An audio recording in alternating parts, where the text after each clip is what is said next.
আসসালামু আলাইকুম এভরিওয়ান, মিম কুকিং রেসিপিতে আপনাদের সকলকে জানাচ্ছি স্বাগতম। দেশ ও দেশের বাইরে থেকে যারা যারা আমার এই ভিডিওটি দেখতেছেন, আশা করি আপনারা সকলে ভালো আছেন। জি আলহামদুলিল্লাহ, আমিও ভালো আছি। তো এখানে দেখতেই পাচ্ছেন আমরা দুর্দান্ত একটা রেসিপি রান্না করছি, কাতল মাছ আলু দিয়ে ঝোল। চলুন মূল রেসিপিতে চলে যাই। এখানে আমি একটা পাত্রে কয়েক টুকরা কাতল মাছ নিয়ে নিলাম। এখানে একটা পাত্রে আমার পরিমাণ মতো আমি পিস পিস করে আলুগুলো কেটে নিলাম। আপনারা চাইলে আপনাদের মতো করেও কাটতে পারেন। এখানে আমি একটা পাত্রের ভিতরে কাঁচামরিচ আর পেঁয়াজ কুচি নিয়ে নিলাম। এখানে আমি আরেকটা পাত্রের ভিতরে ধনেপাতা কুচি নিয়ে নিলাম।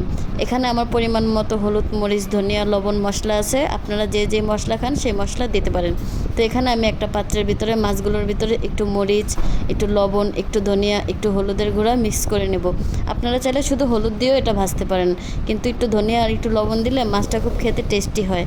আর এখানে আমার ছোট ভাই আছে, তো ও খুব ফেভারিট মাছ ভাজা, তার জন্য আর কি আমরা এগুলো দিয়ে মাছটা ভাজি। আপনারা চাইলে শুধু লবণ দিয়েও হলুদ দিয়েও ভাজতে পারেন, সমস্যা নেই।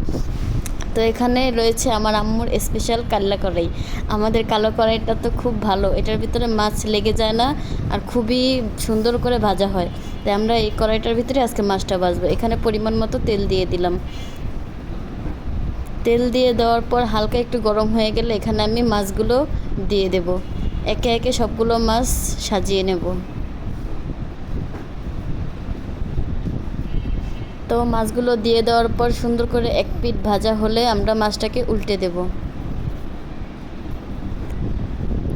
তো উল্টে দেওয়ার পর আমরা মাছগুলোকে উঠিয়ে নেব একটা পাত্রের ভেতর। তো অপর পাশের চুলায় আমি এখানে একটা ফ্রাই প্যান বসিয়ে নিলাম। এখানে পরিমাণ মতো তেল দিয়ে দিলাম। এখানে আমি আগে থেকে কেটে রাখা আলুর কুচিগুলো দিয়ে সুন্দর করে ভেজে নেব। আলুগুলো যখন লাল লাল 100%-এর ভিতরে আপনার 90%ই ভাজা হয়ে যাবে, তখন আমরা আলুগুলোকে উঠিয়ে নেব। উঠিয়ে নেওয়ার পর এখানে আগে থেকে আলু ভেজে রাখা একটু তেল আছে, সেই তেলের ভিতরে আমরা পেঁয়াজ কুচিটা দিয়ে দেব। দিয়ে সুন্দর করে ভেজে নেব।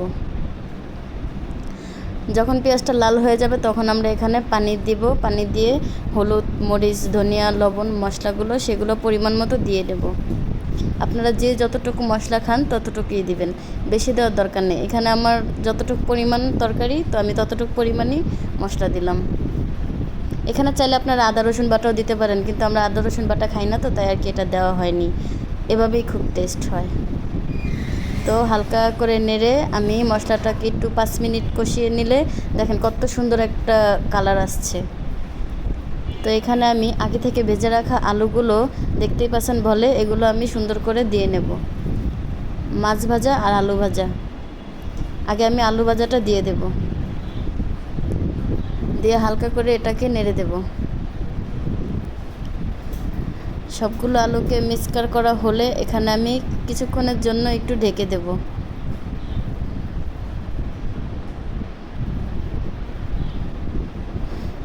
5 মিনিট ঢেকে দেওয়ার পর তলে জানি লেগে না যায়, তাই আরেকবার আমি চেক করে নেব। নেওয়ার পর এখানে আমি কাঁচামরিচ দিইনি, তো এখন আমি কাঁচামরিচটা দিয়ে দিলাম। দিয়ে আরেকটু নেড়ে নিই।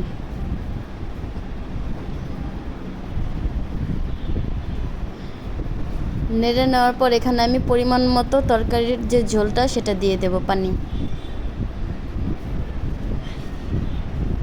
পানিটা দিয়ে হালকা একটু নেড়ে এখানে ঢেকে দেব যতক্ষণ অবধি না বলক আসতেছে।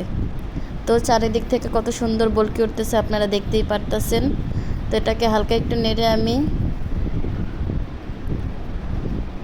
ভেজে রাখা মাছগুলো দিয়ে দেব সারি সারি করে। মাছগুলো দেওয়া হয়ে গেছে। এখন আমি তরকারিটা যতক্ষণ না হয়ে উঠতেছে ততক্ষণ আমি এটাকে একটু ঢেকে দেব। দেখতেই পাচ্ছেন মাছগুলো দেওয়ার পর 5 মিনিট জাল করে নেওয়ার পর কত সুন্দর করে বলক উঠতেছে। তো বলক ওঠার পর এখানে আমি আগে থেকে কেটে রাখা ধনিয়া পাতাগুলো উপর দিয়ে নেব।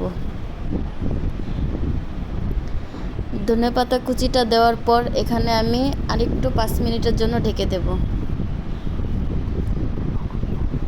দেখতেই পারতেছেন আমরা ধনিয়া পাতাগুলো দেওয়ার পর আমার রান্নাটা কত সুন্দর দেখতে, লোভনীয় হয়েছে।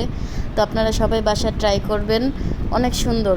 আর আপনাদেরকে কি বলবো, খেয়ে তো পুরাই মাথা নষ্ট, এত মজা হয়েছে। কাতলা মাছের তরকারি বলার বাহিরে। কাতলা মাছ আমাদের সকলেরই একটা ফেভারিট মাছ। তো আপনারা সবাই বাসায় আলু দিয়ে ট্রাই করবেন, অবশ্যই আপনাদের কাছেও ভালো লাগবে।